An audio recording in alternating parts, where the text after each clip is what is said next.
Les bendigo en el nombre de Jesús el Cristo. Ya estamos terminando el año, por gracia de Dios. Y es muy importante que estemos renovándonos, ¿verdad? Y siempre uno, cuando acaba el año, pues debe de pensar un poco. Este año, ¿qué respuestas hemos recibido? ¿Qué es lo que Dios nos ha hablado? Y qué cosas también Dios quiere que estemos renovando, ¿verdad? Por eso, para poder renovar realmente nuestras vidas, algo muy importante que Dios utiliza es la oración. Pero, aunque conocemos de la oración, la realidad es que nos cuesta bastante orar, ¿verdad? Bueno, cuando ya viene un gran acontecimiento, ahí clamamos, ¿verdad? Porque esa es nuestra naturaleza. Pero cuando ya luego se disipa, ya está todo tranquilo, ahí ya baja nuestro ritmo de oración bastante.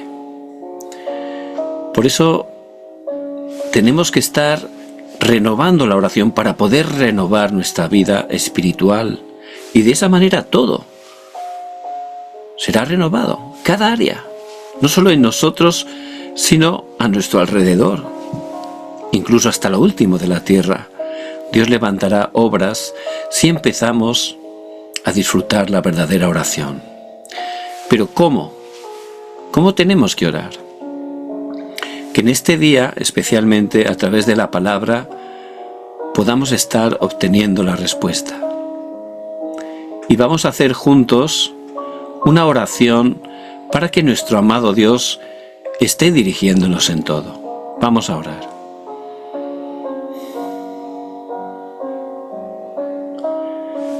Padre, muchas gracias, porque aunque somos tan débiles, tan faltos, tú nos escogiste desde antes de la fundación del mundo. Y por tu gracia pudimos creer que Jesús es el Cristo. Padre, renuévanos, que podamos tener un nuevo comienzo,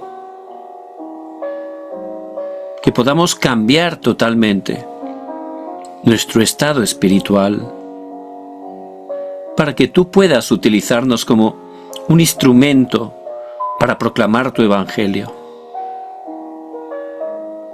Padre, quebranta el poder de la oscuridad que se opone. Oramos en el poderoso nombre de Jesús el Cristo, que está vivo. Amén y amén. Y en este día, nuestro amado Dios nos da su poderosa palabra que encontramos en 2 de Corintios, capítulo 1, y vamos a leer juntos el versículo número 11. Cooperando también vosotros a favor nuestro con la oración, para que por muchas personas sean dadas gracias a favor nuestro, por el don concedido a nosotros por medio de muchos. Amén. Y es muy importante que estemos renovándonos a través de la oración. Todo lo que hagamos, sea el trabajo, los estudios, hay que hacerlo disfrutando de la oración. Una hermana decía, ¿pero cómo voy a orar 24 horas? Tengo que trabajar. ¿Cómo trabajo? Pero la oración es mucho más que una oración audible, ¿verdad? También, por supuesto, es importantísima. Pero por dentro podemos estar continuamente comunicando con Dios. Es más, es lo que tenemos que estar renovando, lo que tenemos que estar restaurando en nuestras vidas. Porque solo al orar es cuando el cerebro, que siempre está súper saturado de problemas, de estrés, pero al orar es el único momento que realmente tienes paz. Por eso se revive el cerebro y también, por supuesto, el espíritu, que es tan importante, ¿verdad? Y la oración es el momento para disfrutar de nuestro respaldo, que es el trono celestial. Es algo glorioso, ¿verdad? Un privilegio que tenemos. Por eso, eso es disfrutar de la oración.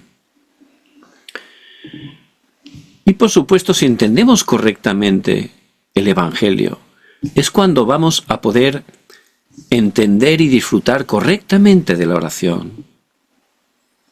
Por eso la oración es una de las partes más importantes para poder disfrutar del Evangelio, ¿verdad? Muchas personas les gusta esta expresión, disfrutar del Evangelio, pero no saben muy bien a qué se refiere. Cristo ha hecho todo en la cruz, todo. Por su gracia, a través de la fe en Él, somos sus hijos y Él vive, está con nosotros todos los días hasta el fin del mundo. Por eso orar es comunicar con Él, es disfrutar que está conmigo. Y disfrutando de eso, la parte espiritual, dentro, es que puedo disfrutar de lo exterior. Por eso, eso es una parte importantísima de disfrutar el Evangelio. Por eso hay que restaurar, tener un nuevo comienzo con la oración. Y por la mañana, que es un tiempo importantísimo, al abrir los ojos, ahí tenemos que orar. Para recibir la fuerza, para experimentar la sanidad, hay que empezar la oración nada más abrir los ojos. Cambia mucho el día. Si uno empieza ya quejándose o escuchando noticias que te crean ansiedad, preocupación, ya luego durante el día es muy difícil, ¿verdad? Poder conectarse con Dios y cada vez pues estás siendo movidos por las dificultades del día. Pero si comienzas orando desde la mañana, luego, por supuesto, ya puedes orar durante todo el día. Y por supuesto, antes de dormir es importantísimo. Y así poco a poco, en verdad, restauras el poder, la sanidad. Por eso, hay veces incluso que la oración, puedes utilizar esa oración profunda, con respiración, con el diafragma, concentrándose en Cristo. Es algo poderoso. Y es algo que tenemos que hacer. ¿Cuándo? Hoy. Hay que comenzar hoy. Porque ya tenemos todo para comenzar. Y es algo que tenemos que restaurar urgentemente. Por eso hay que restaurar la oración que disfrutaba Pablo. No solo Pablo, eran un equipo. Ese equipo de oración juntamente con Pablo, ellos no solo conocían, disfrutaban la verdadera oración. Por eso realmente fueron utilizados para cumplir la evangelización mundial. Y es lo que Dios va a hacer a través de nuestras vidas si verdaderamente restauramos esta preciosa oración. Por eso vemos que Cristo, resucitado 40 días en el Monte del Olivar, allí dio unos contenidos bien importantes, ¿verdad?, a los discípulos. Pablo no estaba ahí, pero ese contenido él lo conoció, él lo disfrutó, por eso lo compartía en las sinagogas, como en Éfeso, Hechos 19, versículo 8. Hablaba del reino de Dios, y es lo que tenemos que estar restaurando, disfrutar del reino de Dios a través de la oración. Pero vemos que aunque Pablo y su equipo lo disfrutaron y fueron utilizados por Dios, los que estaban a su alrededor, mucha gente que había a su alrededor, no disfrutaba de la oración. Por eso no podían estar disfrutando las respuestas. ¿Por qué? Porque esas personas que aunque estaban cerca de Pablo, estaban muy distanciadas espiritualmente, ellas no entendían bien el Evangelio. Pensaban que el Evangelio era algo distinto a lo que es el verdadero Evangelio. ¿Cuál era el ambiente de la iglesia de Jerusalén? Pues vemos que después de que Pedro predicara en casa de Cornelio, el centurión romano, y que se convirtieran él, sus conocidos, sus amigos, se levantara esa obra del Espíritu Santo, que fue la misma que se levantó el día de Pentecostés en el aposento alto de Marcos, en vez de estar agradecidos a Dios, saltando por esa obra tan tremenda, pues vemos que gran parte de la iglesia de Jerusalén estaban enfadados, muy enfadados con Pedro. ¿Cómo? ¿Cómo has entrado a casa de un gentil? Eso es lo que les hacía sentir mal, en vez de estar agradecidos, porque este evangelio, como el Señor había dicho, era también para los gentiles. Ellos estaban renegando, amargados. Por eso, si la iglesia estaba en ese estado, no podía ser utilizada para la evangelización mundial, porque estaban en sus límites. Por eso Dios permitió esa persecución con motivo del martirio de Esteban para levantar una nueva iglesia, Antioquía, que sí estaba alineada a la evangelización mundial, y Dios la utilizó para eso. Y también vemos que esas personas, pues al llegar a Antioquía, en Gálatas 2, del 10 al 20, llegaron esos judaizantes, incluso movieron a Pedro, incluso a Bernabé, que ya se retraían, ya no comían juntamente con los gentiles. Por eso Pablo les amonestó públicamente, reprendió a Pedro, no estaba haciendo bien. Porque los judaizantes pensaban que no era suficiente con Cristo, sino que además de Cristo había que circuncidarse, cumplir la ley, para poder, decían, recibir la salvación. Pero Cristo es suficiente. Cristo, la ley, la circuncisión. Eso no es el Evangelio. Cristo es el Evangelio, es suficiente, es completo, es todas las cosas. Por eso así no podían recibir respuestas con ese pensamiento erróneo. Eso no es el Evangelio. Porque este Evangelio es lo único que puede quebrantar esas fortalezas que, aunque somos hijos de Dios, todavía tenemos. Y Pablo explica muy bien sobre eso en 2 de Corintios 10, 4 y 5. Por eso ellos no disfrutaban de la oración, no podían realmente ser utilizados por Dios. ¿Qué más le pasaba a estas personas? También pensaban que las respuestas eran cosas que no eran respuestas realmente. Los hermanos de José pensaron que quitarse de encima a su hermano José, que para ellos era un competidor, que les iba a quitar toda la herencia, ¿no? Como se lo quitaron, pensaban que ya habían tenido respuesta, pero eso no era la verdadera respuesta. La respuesta era Cristo. Y José tenía la respuesta, por eso pudo superar que lo vendieran como un esclavo, porque sabía que Dios lo enviaba para restaurar el Evangelio, para salvar a su familia. José sí que tenía la verdadera respuesta. Y también el rey Saúl, él pensaba que el hecho de ser rey ya era toda la respuesta, ya tenía autoridad. Pero eso no era realmente la respuesta. David, aunque era un pastorcillo, él conoció la verdadera respuesta, Cristo. Por eso en el Salmo 23:1, ahí David dice, el Señor es mi pastor, nada me faltará. Él sí que tenía la verdadera respuesta, por eso él llegó a ser rey, pero no era la respuesta a ser rey, sino el hecho de glorificar a Dios, el hecho de como rey preparar todo para el templo, porque la respuesta es Cristo. Pero mucha gente lo malentiende, ¿verdad? Y están enfocándose en respuestas falsas. Y también el rey Acab, él pensaba que ser rey, casarse con Jezabel, tener esos ídolos, él pensaba que tenía la respuesta. Para nada. Pero en cambio Abdías, que era su servidor y también discípulo de Elías, él entregó su vida defendiendo, protegiendo a 100 profetas del Señor. Él sí que tenía la verdadera respuesta.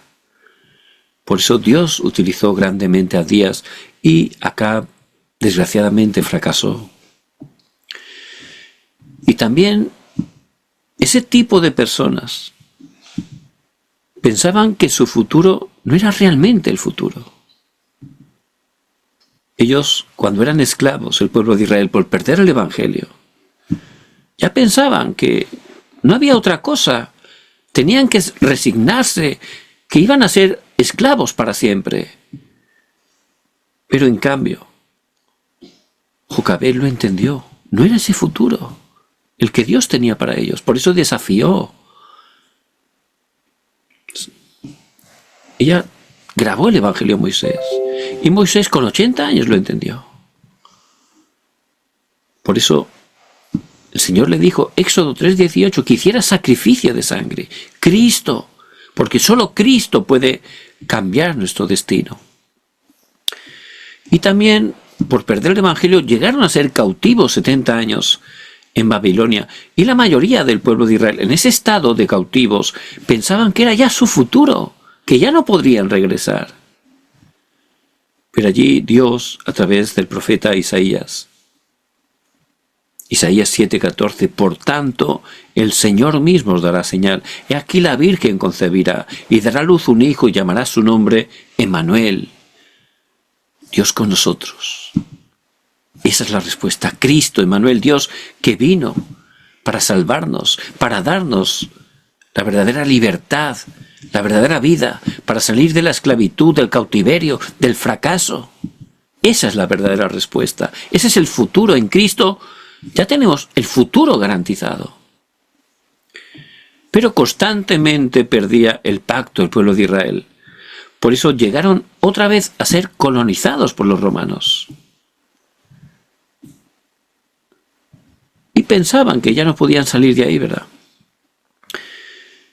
Pero el Señor, antes de ascender, Cristo resucitado en Hechos 1:8, allí les dijo, pero recibiréis poder cuando haya venido sobre vosotros el Espíritu Santo y me seréis testigos en Jerusalén, en toda Judea, en Samaria y hasta lo último de la tierra. Y en Cristo ya tenemos otra dirección, otro futuro, llevar el Evangelio hasta lo último de la tierra. Por eso Pablo lo entendió. Y él disfrutaba de la oración. Y él predicaba sobre el reino de Dios, porque tenemos que orar, necesitamos restaurar esa oración, tener un nuevo comienzo en la oración, para que Dios nos utilice para cumplir la evangelización mundial. Por eso, ¿qué tipo de oración hacía Pablo? ¿Qué tipo de oración tenemos que disfrutar? En primer lugar, una oración de comunicación. La comunicación. Y vemos en Génesis 37:11, cuando José contó ese sueño, Jacob dice que lo guardó en su corazón. Su padre lo guardó, tenía esa comunicación con Jacob, oraba. Y hay que haber una comunicación, por supuesto, entre padres e hijos, entre marido y mujer. Tenemos que tener esa comunicación, ¿verdad? Pero sobre todo, tenemos que estar comunicando en oración. Esa es la mejor comunicación. Y Pablo hacía su oración de comunicación. ¿Cómo comunicaba con las iglesias? Romanos 1:9. Dios es mi testigo en mi oración incesante por vosotros. No paraba de orar, sin cesar. Primera de Corintios 1:4. Doy siempre gracias a Dios por vosotros. Siempre. Él oraba. Él viajaba. A través de la oración podemos viajar, ¿verdad? Ir a cualquier lugar, porque nuestra oración trasciende el tiempo y el espacio. Y hay que comunicar, orando por todas las personas, todos los creyentes, todos los hermanos, por supuesto, la familia. Hay que comunicar en oración. También el versículo que hemos leído hoy, 2 de Corintios 1:11, cooperando en oración. Orando unos por otros. Eso es la verdadera comunicación. Filipenses 1:3-4. Siempre que oro por vosotros, dando gracias. Siempre con alegría, con gozo, ¿verdad? Es la carta del gozo, Filipenses, aunque Pablo la escribió desde la cárcel. Pero como él oraba, tenía ese estado espiritual. Esa plenitud del Espíritu Santo continuamente. Y él comunicaba en oración. Y también Colosenses 1:3. orando siempre, dando gracias siempre por vosotros. Siempre, por todas las iglesias. Pablo tenía esa oración de comunicación, todos los hermanos. Primera de Tesalonicenses 1:2. Cada vez que oro, me acuerdo de vosotros, por cada uno, ¿verdad? Oraba por todos sus hijos espirituales, por todas las iglesias. Él oraba por todas las cosas. Tenía esa comunicación a través de la oración, y eso es lo que tenemos que estar restaurando en este nuevo comienzo de la oración. Y también, en segundo lugar, hacía una oración de campamento. ¿Qué campamento? De evangelismo. Se refiere al evangelismo, ¿verdad? Hacía esa oración de evangelismo para que resplandeciera la luz de la creación, porque eso es el campamento, resplandecer la luz de Cristo. Por eso vemos Hechos 13, del 1 al 4, allí Pablo y otros 4 líderes, ¿qué hacían en la iglesia de Antioquía? Ayuno y oración, orando, hasta que recibieron la guía para dar comienzo a las misiones mundiales. Y hay que orar antes de recibir la guía. No hacer las cosas y luego orar, no. Antes. Primero comenzar en oración. Por eso recibieron la guía concreta, dónde tenían que ir, quién tenía que ir, qué obra tenían que hacer, todo. Recibiendo la guía, por eso se levantaban obras posteriormente, porque habían ido no de cualquier manera, sino recibiendo la guía de Dios. Y luego vemos en Hechos 16, del 6 al 10, cuando parecía que la puerta estaba bloqueada, fueron a Troas y allí también entraron en oración. Esa oración por el campamento para que resplandeciera la luz, y allí Dios abrió una puerta más grande. Era ir a Macedonia, Europa, por primera vez, para estar resplandeciendo la luz del Evangelio. Y también en el tercer viaje misionero, Pablo, también guiado por el Espíritu Santo, va a Éfeso.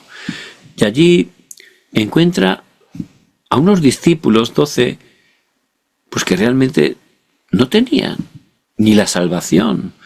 Y les predicó de Cristo. Y les puso las manos, oró, fueron llenos del Espíritu Santo. Por eso ese es el poder de la oración del campamento, para que se resplandezca la luz de la creación, que es poderosa, ¿verdad? La luz de Cristo. Por eso tenemos que orar continuamente. Y también, en tercer lugar, la oración de sanidad, para sanar todo nuestro campo. Por eso en Hechos 13, cuando llegó a la región de Chipre, concretamente la ciudad de Pafos, había un procónsul, Sergio Pablo, una persona bien importante, que estaba sedienta espiritualmente, estaba preparada por Dios, pero tenía un consejero que era un brujo, Elimas, el mago, un hijo del diablo, dice la palabra, que se oponía, por supuesto, al Evangelio, porque Satanás no quiere que prediquemos este Evangelio de Jesús el Cristo. Pero por supuesto, Cristo tiene toda la autoridad del cielo y de la tierra, y es la autoridad que hemos recibido sus hijos de lo alto, de Cristo. Por eso en su nombre Pablo bloqueó la oscuridad, quedó ciego temporalmente, y pudo predicar a Cristo, y Dios obró, y el procónsul recibió el Evangelio. En Hechos 16, segundo viaje misionero, allí en la ciudad de Filipo, pues una joven adivina que era esclava, una pitonisa endemoniada, pues seguía a Pablo. Él oró para ver qué hacer, y en el nombre de Cristo utilizó esa autoridad, y con la oración la liberó, la sanó. Y ese es el poder del Evangelio. Es la autoridad que tenemos para dar sanidad en nuestros campos. Por eso, a través de la oración se levantan esas obras de sanidad. Y en el tercer viaje misionero en Éfeso, vemos que también compartiendo el Evangelio y orando, muchos enfermos fueron sanados, muchos endemoniados liberados. De hecho, se transformó toda la ciudad, toda la región, toda la nación. Y ese es el poder de la oración, que levanta esas obras de sanidad. Y es lo que tenemos que estar también, no solo disfrutando, sino aplicando en nuestros campos. Dios va a levantar esas obras. Y en cuarto lugar, también hay que hacer esa oración por la economía de la luz. Hay una economía de la luz que Dios tiene preparada para que este evangelio llegue hasta lo último de la tierra.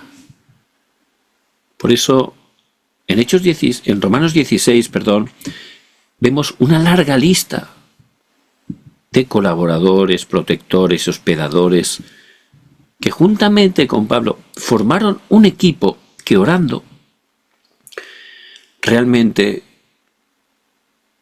Dios dio todo lo necesario para cumplir la evangelización mundial.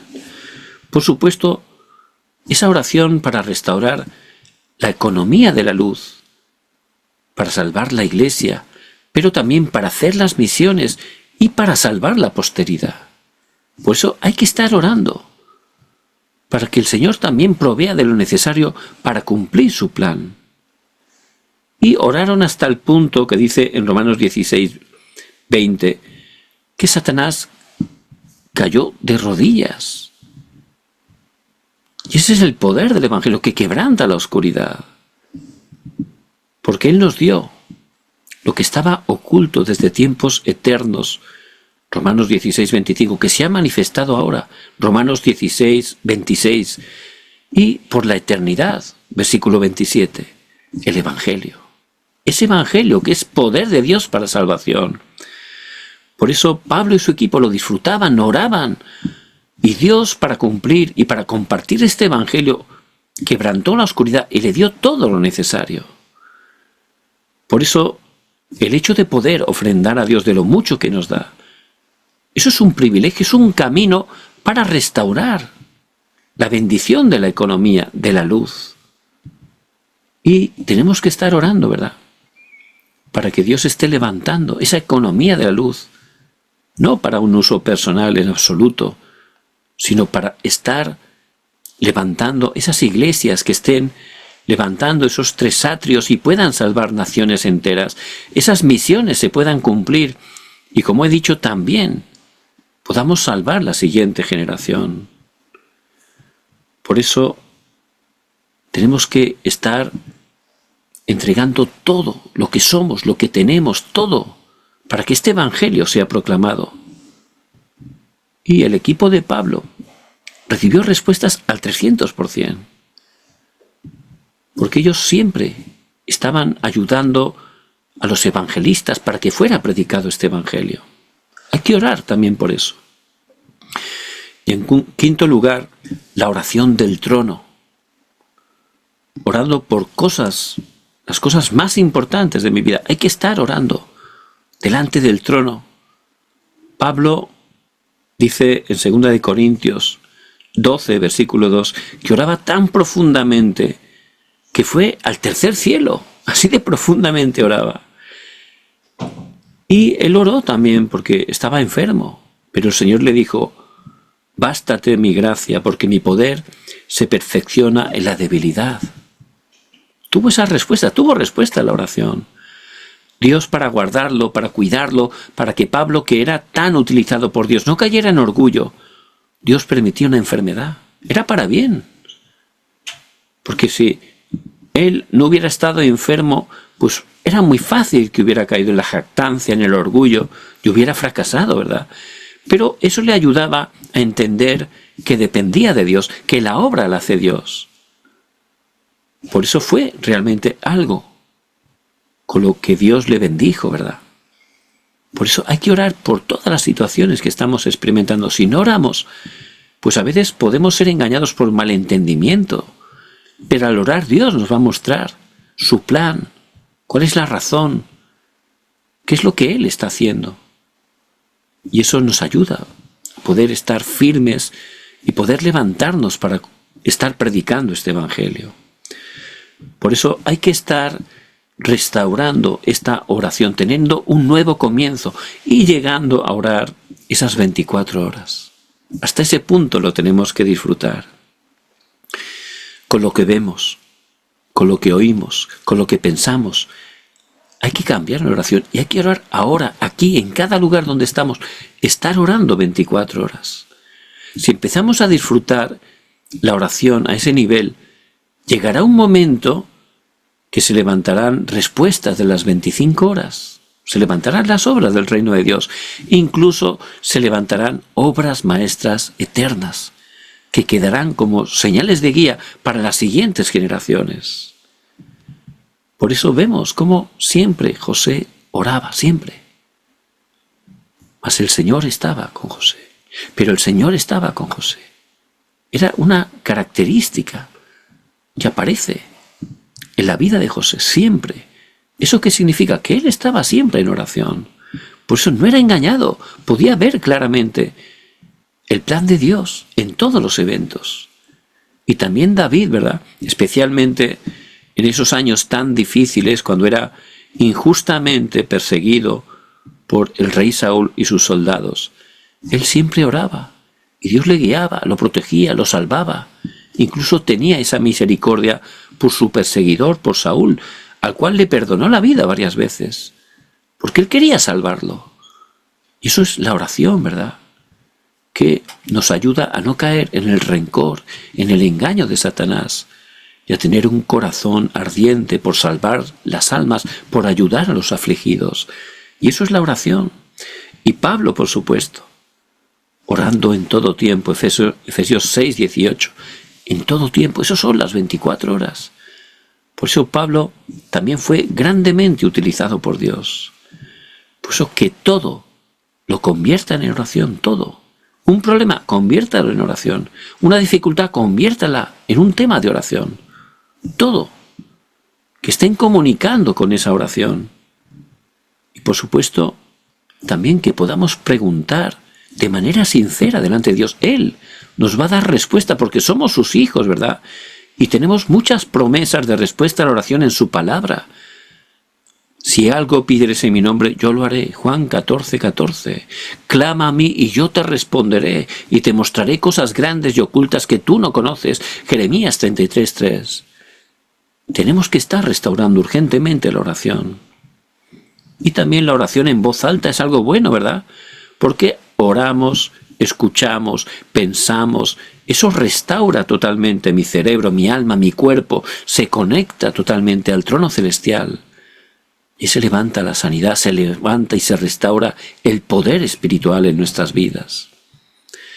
Por eso, como evangelistas, que Dios nos ha llamado por su gracia, hay que comenzar de nuevo la verdadera oración. Hay que tener un nuevo comienzo con la oración. Les bendigo en el nombre de Jesucristo, que puedan tomar esta palabra tan importante que Dios nos da y que Él va a cumplir en sus vidas y a través de ellas. Vamos a orar. Padre, gracias, porque a través de Jesús el Cristo, que es el único mediador entre Dios y los hombres, es que podemos estar orando en su nombre, sabiendo y teniendo seguridad no solo de que nos escuchas, sino también de que nos das verdadera respuesta. Padre, ayúdanos a renovar nuestra oración, que podamos realmente estar disfrutando esa oración del pacto que tú siempre cumples. Padre, levántanos como esos guardas espirituales sobre esa torre, que puedan orar de noche y de día, que no cesen jamás, para que este evangelio sea proclamado en nuestras familias, pero también en nuestras regiones, naciones, incluso hasta lo último de la tierra. Gracias, Señor, porque esta es tu perfecta voluntad. Oramos en el nombre de Jesús el Cristo, que está vivo. Amén y amén.